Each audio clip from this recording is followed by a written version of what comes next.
Hello friends, welcome back to my channel. আশা করি সবাই ভালো আছো, আমিও ভালো আছি। তো বেচু কন্টেন্ট চলে দিচ্ছে, অর্থাৎ কন্ট্রোভার্সি।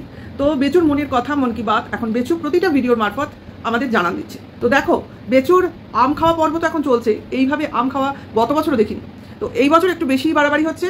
এবং এরা মনে হচ্ছে যেহেতু পয়সায় ভাড়ারে টান পড়েছে, অর্থাৎ কেসের জন্য, তারপর আছেই উল্টোপাল্টা খরচ, প্লাস এখন তো ভিউজ ডাউন, তো সেই কারণে আম খেয়েই কিন্তু পেট ভরাতে হবে। অর্থাৎ বাচ্চাটা বাদে, আমার তো মনে হয় না বাচ্চা সেভাবে আম খায়, খেতে তো দেখি না। বাদ বাকি বাড়ির 3 জন শুধুই আম ভক্ষণ করে। বেচুর আম ভক্ষণ তো আমরা চোখে দেখছি, অর্থাৎ সকাল দুপুর বিকেল মনে হয় ঘুমোতে ঘুমোতেও আম খায়। মানে যে পরিমাণ আম খাচ্ছে ভাই, এর তো আমাশা হতে বাধ্য। কারণ আমি জানি যে অতিরিক্ত আম খাওয়াও কিন্তু শরীরের পক্ষে ভালো না। হ্যাঁ, তুমি দিনে 2টো খাও, 3টে খাও, 4টে খাও, তার অতিরিক্ত আমরা 2টোর বেশি আম খাইই না। কারণ আম খেলে অনেক রকম ভালো যেমন হয়, আবার অনেক রকম সমস্যাও তৈরি হয়। এক তো আমাশার কথা বললাম, আরেকটা যেটা হয় সেটা যাদের সুগার, অত্যন্ত সুগার বেড়ে যায়। আর সুগারের সবাই কি ভাবে জানো, ম্যাক্সিমাম লোকের ধারণা যেটা হচ্ছে যে সুগার ওই বাড়লো আবার ওষুধ খাবো কমে যাবে। তোমার রক্তে শর্করার পরিমাণ কিভাবে বাড়ছে বা কতটা পরিমাণ বাড়ছে, রক্ত তো আমাদের শরীরে প্রতিনিয়তই তৈরি হয়। এবার সেই রক্তের মধ্যে যদি সুগারের পরিমাণটা মানে সুগারের বৃদ্ধির পরিমাণটা অনেক বেশি থাকে, তাহলে সেটা কিন্তু মানুষের শরীরের পক্ষে ক্ষতিকারক। আর সুগার হচ্ছে এমন একটা জিনিস যেটা কিনা খুব মানে তোমার লুকিয়ে লুকিয়ে শরীরের ক্ষতি করে, যেটা কিনা মানুষ টের পায় না। আর যখন ক্ষতি হয়ে যাবে তখন কিন্তু একেবারে আর কিছু করার থাকবে না। সেই জন্য বলে সুগার যদি তোমার ধরা পড়ে তো প্রথম থেকে সাবধানে থাকো। ভাই, আমি এখানে কোনো ডক্টর নই যে ডাক্তারি ভাষায় তোমাদের বোঝাবো, কিন্তু আমার বাড়িতে বা আশপাশে যেহেতু সুগারের পেশেন্ট আছে, তো তাদের অভিজ্ঞতাগুলোই আমি তোমাদের কাছে শেয়ার করছি। এবং খুব প্যাথেটিক এই সুগার বেড়ে যাওয়াটা, ক্রিয়েটিনিন বাড়াটা, যেটা কিনা কিডনির উপর ডাইরেক্ট এফেক্ট করে, ঠিক আছে। এবং সুগার এমন জিনিস রক্ত সরবরাহে বাধা সৃষ্টি করে, এবং তার জন্য তোমার শরীরের যদি প্রতিটা শিরায় উপশিরায় রক্ত না ঠিকমতো চলাচল করে, তাহলে কিন্তু তোমার অনেক রকম রোগ হতে পারে। আমি এমনও একজনকে চিনি বা জানি বলতে পারো, পরিচিত, যার সুগারের কারণে পায়ের কয়েকটা আঙ্গুল বাদ দিতে হয়েছে। হ্যাঁ, হয়েছে। কারণ সেই জায়গাটায় রক্ত যাচ্ছিল না, অর্থাৎ রক্ত সঞ্চালিত হচ্ছিল না, ফলে সেই জায়গাটা ক্রমশ কালো হয়ে যাচ্ছিল, অর্থাৎ পচে যাচ্ছিল। এবং এই পচনটা যদি বাড়তে থাকে, তাহলে শরীরের পক্ষে আস্তে আস্তে সেই পচন বাড়া, মানে যত পচন বাড়বে তত তোমার সেই অংশ কেটে বাদ দিতে হবে। বুঝতে পারছো আমি কি বলছি? এগুলো তোমরা ডাক্তারের কাছে গিয়েও জিজ্ঞাসা করতে পারো, কারণ এগুলো আমার চোখে দেখা অভিজ্ঞতা। তো সেই জন্যই বলি, সুগার এমন একটা জিনিস যেটা কিনা তোমরা জানলে সাবধান হয়ে যাও। আর সব থেকে বেশি ভয় কখন না, সুগারের যদি মানে রক্তে যদি সুগার বেড়ে যায় তো তোমার কিডনিতে এফেক্ট করে। আর কিডনিতে এফেক্ট করলে তোমরা তো ভালো করেই জানো কি হতে পারে। অর্থাৎ যে ছাঁকনিটার মাধ্যমে আমাদের শরীরের বর্জ্য পদার্থ অর্থাৎ ইউরিন বেরিয়ে আসে, সেটা ঠিকমতো বেরোতে পারে না, ফলে শরীরের বিভিন্ন অংশ ফুলে যায়, অর্থাৎ শরীরে বর্জ্য জলটা জমতে থাকে। কাজে অনেক কিছু বলে দিচ্ছি, মানে এইগুলো ভয়ের জিনিস, যারা ভয় পাওয়ার তো তারা পাও। অ্যাকচুয়ালি বেচুর মায়ের কথা ভাবি, ওরা ভাবে খাটলেই শরীরে কোনো রোগ হয় না। অ্যাকচুয়ালি না। এই যে যারা খাটতে থাকে না, এবং যাদের সুগার থাকে, তারা খাটবে, হয়তো শেষ দিন অবধি খাটবে, কিন্তু যখন মানে বাড়াবাড়ি হবে না, তখন এরা ওই আর কি শুয়ে থাকবে না, এদের তৎক্ষণাৎ মানে পরিস্থিতি খারাপ হয়ে যাবে, এরকম একটা অবস্থা। মানে তখন আর সেই পরিস্থিতি থেকে তারা রিকভারি করবে না। এই যে বেচুর মাকে বলতে শুনলাম না, অনেকেই বলেছে সুগার আম খেতে আমন্ত্রণ জানিয়েছেন, তো আমাদের তো সুগার, আম খাবো কি করে? এটা খুব ন্যাচারাল একটা কোয়েশ্চেন। সেখানে উনি অশিক্ষিতের মতো মানে উত্তর দিয়েছেন, আর সিজনের জিনিস খাবো না, তা কি কখনো হয়? ও খেয়ে নাও, তারপর সুগার টেস্ট করে নেবে, তারপর ওষুধ খাবে, ঠিক হয়ে যাবে। অ্যাকচুয়ালি না, সুগার কন্ট্রোল করার জন্য মানুষ ওষুধ খায়, সুগার ঠিক করার জন্য মানুষ ওষুধ খায় না। কারণ সুগারকে কখনো ঠিক করা যায় না। যার একবার সুগার ধরা পড়ে, তার কখনো তার শরীর থেকে সুগার চলে যায় না। হ্যাঁ, একদম প্রিলিমিনারি স্টেজ, অল্প বয়স, সেটার ক্ষেত্রে হয়তো অন্য ব্যাপার হতে পারে, কিন্তু একটা বয়সের পর, অন্তত 40 আপের পর যদি এসব ধরা পড়ে, তখন কিন্তু আর রিকভারির জন্য মানুষ ওষুধ খায় না, ওটা যাতে আর না বাড়তে পারে বা ওটাকে কন্ট্রোল করার জন্য ওষুধ খায়। একে কে বোঝাবে? না এর হাজব্যান্ড বোঝাবার মতো, না এর ছেলে সেই বোঝাবার লেভেল অবধি গেছে। তো অ্যাকচুয়ালি যে ছেলে নিজেই অশিক্ষিত, আর যার স্বামী বলে হসপিটালে ঘুরে ঘুরে ডাক্তারি করেছে, তো তার বউ আর কত বড় বোদ্ধা হতে পারে? আবার সেটা ওয়াইটিতে তার প্রচার করছে যে সিজনের ফল খাও, কিছু হবে না, তারপরে সুগার টেস্ট করে সুগারের ওষুধ খেয়ে নেবে, তোমাদের সব ঠিক হয়ে যাবে। এই ভদ্রমহিলার কথা শুনে যারা চলবে, তো তাদের পতন অনিবার্য, অর্থাৎ তাদের শরীর খারাপ অনিবার্য। মানে সুগার থাকলে, আমি তাদের কথা বলছি, যাদের সুগার নেই তাদের ভয়েরও কিছু নেই। মানুষ তো বাঁচতে চায়, তাই না? অ্যাটলিস্ট যাদের এখনও সংসারে থাকলে সংসারের উপকার হবে, সোজা কথা। সে স্বামী, ছেলে পিলে সবার জন্যই তো আমাদের প্রয়োজন।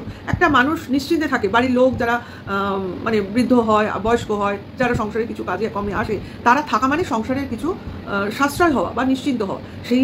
সেই ব্যক্তি যদি তার অসুস্থতার কারণে না থাকে, তাহলে সেই সংসারে কি হাল হয়? একটা সংসারে মা না থাকলে, যে সংসারে মা করতে, মা না থাকলে কি হয়? যে সংসারে বউ করতে, সেই সংসারে সংসারে বউ না থাকলে কী হয়, বা বাবা না থাকলে কী হয়, ছেলে না থাকলে কী হয়, সেটার কথা বলছি। তাহলে যেখানে যার যেরকম রোগ তাকে তো সেরকম প্রিকশন নিতে হবে। সেখানে এই ধরনের মানে তোমার ওয়াইটিতে একটা পাবলিক প্ল্যাটফর্মে, অনলাইন প্ল্যাটফর্মে এইরকম নেগেটিভ বা একটা কি বলবো অসুস্থ প্রচার করা, অসুস্থ কথার প্রচার করা, যেটা কিনা যুক্তিসঙ্গতই নয়, সেটা কিন্তু কোনোভাবেই মেনে নেওয়া যায় না। তুমি না জানো, তুমি না মানো, তোমার কাছেই রাখো। তুমি তোমার সেই না জানা এবং না মানাটাকে বা অমান্য করাটাকে অন্যের মধ্যে সঞ্চালিত করে দেবে, এটা তো নেওয়া যায় না, তাই না? তো এই যে বলাটা, এটার আমি প্রতিবাদ জানাই। তার জন্যই কিন্তু এতগুলো কথা বলা। যারা আমাকে দেখছো অন্তত তারা এই কথাটাকে প্রচার করুক, কারণ এই জিনিসটা অত্যন্ত মানে অন্যায় হচ্ছে যে এইভাবে বলা হচ্ছে। সুগার থাকলেও সুগারের কথা মাথায় এনো না, শুধুমাত্র সিজনের কথা ভেবে এবং নিজের লোভের কথা ভেবে জিনিসটা খেয়ে যাও। অর্থাৎ নিজের ভালোবাসাকে প্রাধান্য দাও, শরীরকে প্রাধান্য দিও না। অর্থাৎ তোমার বাড়ির লোকজনকে কথা তুমি ভেবো না, তাদের তুমি বিপদে ফেলো আর তুমি তোমার খাওয়াটা চালিয়ে যাও। এটা হলো বেচুর বাণী বা বেচুর মায়ের বাণী। যাই হোক, যারা মানো তো তারা মানো, বাদবাকি যারা সমাজদার তারা তো জানো কি করতে হবে। তো বেচুর কাজই হচ্ছে সারাদিন ধরে আম ভক্ষণ করা, কারণ আর তো খাওয়ার কিছু নেই। ওই নিরামিষ খেতে ভালোবাসি বলে চুপ করে নিরামিষ ওই যা ডাল সবজি খায় আর বাদবাকি টাইম আমকে সময় কাটায়। কারণ মাছ মাংস কেনার তো এখন পয়সা নেই, পয়সায় টান পড়েছে, ভাড়ারে টান পড়েছে। কারণ মনে করছে ভাই যা কলা, মূলো, আম, আপেল যা পাওয়া যায় গাছের বাগানে বা গাছের সবজির বাড়ির সবজির বাগানে বা বাড়ির ফলের বাগানে, সেখান থেকেই অর্ধেক জিনিসটা খাবো এবং সেইভাবেই আমাদের পেট ভর্তি করবো। বাদ বাকি ওপর ফুটানি যেটা গত বছর আমরা দেখেছিলাম, প্রতিদিনই পনির আসছে নিরামিষের দিনে, দেখেছিলাম না?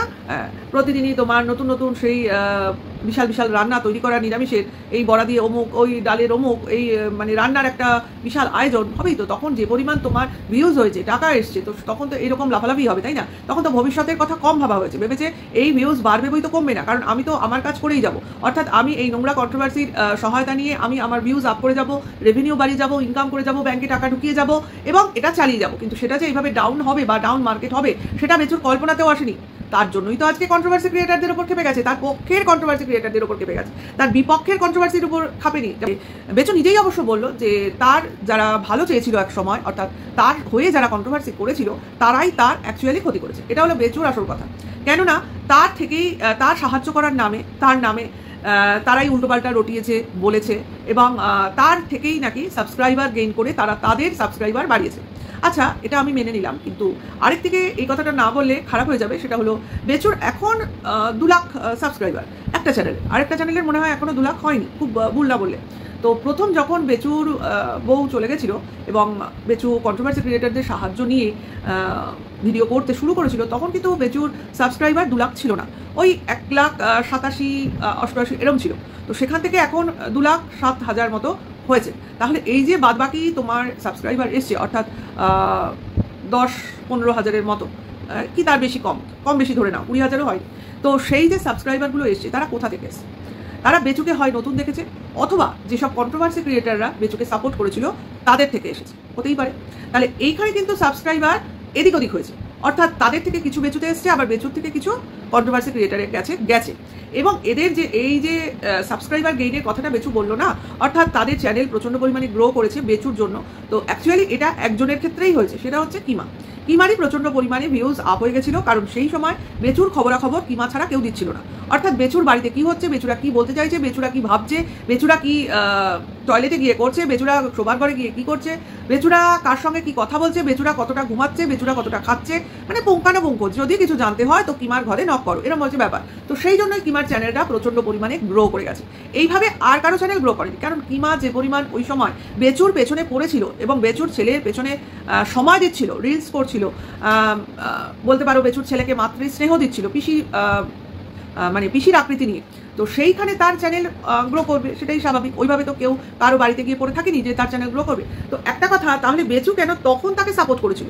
কেন তখন বলেনি ভাই তুমি আমার বাড়িতে এখন এসো না, এইভাবে থেকো না? কারণ কন্ট্রোভার্সি ক্রিয়েটার কোনো ব্লগারের বাড়িতে যাওয়া আসা করাটা ভালো দেখায় না, সেটা কেন বেচু তখন বলেনি? তখন কিন্তু বেচু পুরোদস্তুর এই কিমার সাপোর্ট নিয়ে গেছে, কারণ তার নিজের দিদি কিন্তু তাকে নানাভাবে 1-2 মাসের মধ্যেই সাবধান বানিয়ে দিয়ে দিয়েছিল যে এটা কিন্তু ঠিক হচ্ছে না। তো তারপরেও সে তার দিদির নিজের রক্তের কথা শোনেনি, তারপরেও সেই কিমার সাহায্য নিয়েই চলছিল।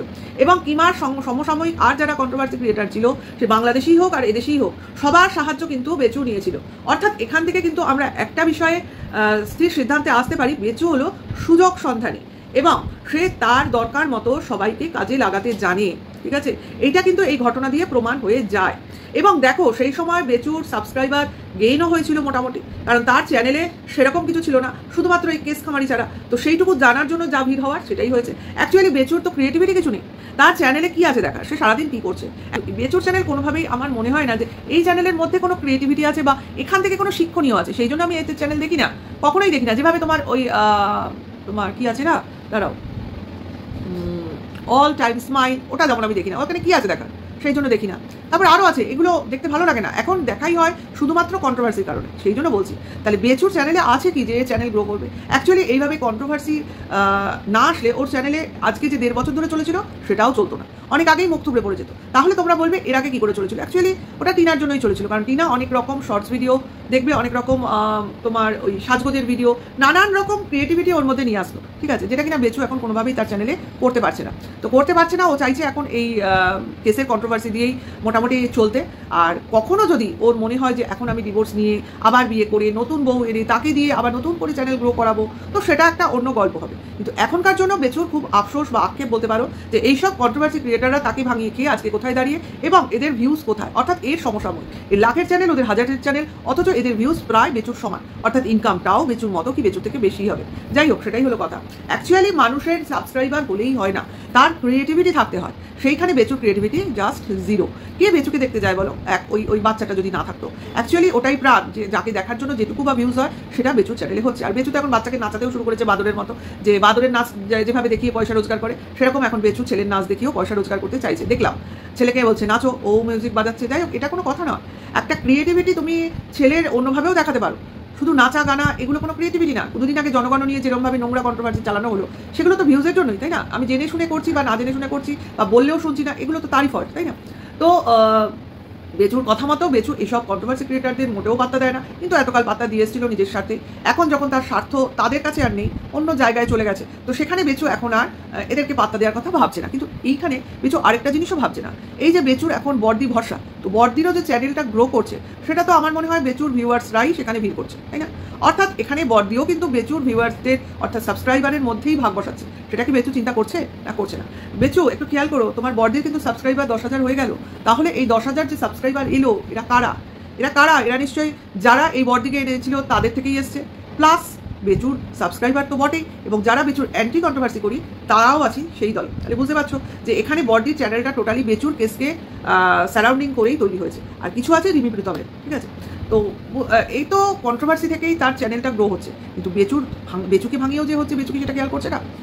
তো বেচু এসডিওর কোর্টের কেস নাকি উঠবে, সেটা অবশ্য বলেছে, তোমাদের আগেও বলেছে আগের ভিডিওতে।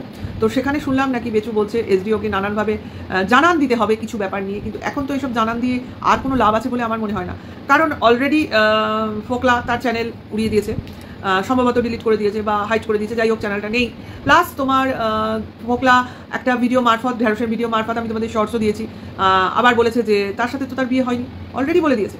তাহলে এখন বেচু এসব বলে ফটো দেখিয়ে কী করতে পারবে বলে তোমার মনে হয়? কারণ আমার মনে হয় না কোনো প্রশাসনের লোক ওয়াইটির কোনো কথা বা ওয়াইটির কোনো কন্ট্রোভার্সিকে প্রুফ হিসেবে বা জানান হিসেবে নেবে। কাজে এইসব কথা বলতে গেলে অ্যাকচুয়ালি বেচু বা বেচুর লিগাল টিমই ঝাড় খাবে আমার যতদূর মনে হয়। কাজে বেচু যেটা বোঝাতে চাইছে ক্রিয়েটারদের বা ভিউয়ার্সদের, সেটা কিন্তু ধোপে টিকছে না, ঠিক আছে? কাজে বেচু এখন তুমি সমঝে যাও, আর তোমার কন্ট্রোভার্সি ক্রিয়েটারদের উপর বিদ্বেষ সেটা তোমার ব্যক্তিগত ব্যাপার, কারণ তুমি নিজে তোমার বিপদ ডেকে এনেছিলে, তোমার নিজের দিদির কথা তুমি শোনোনি।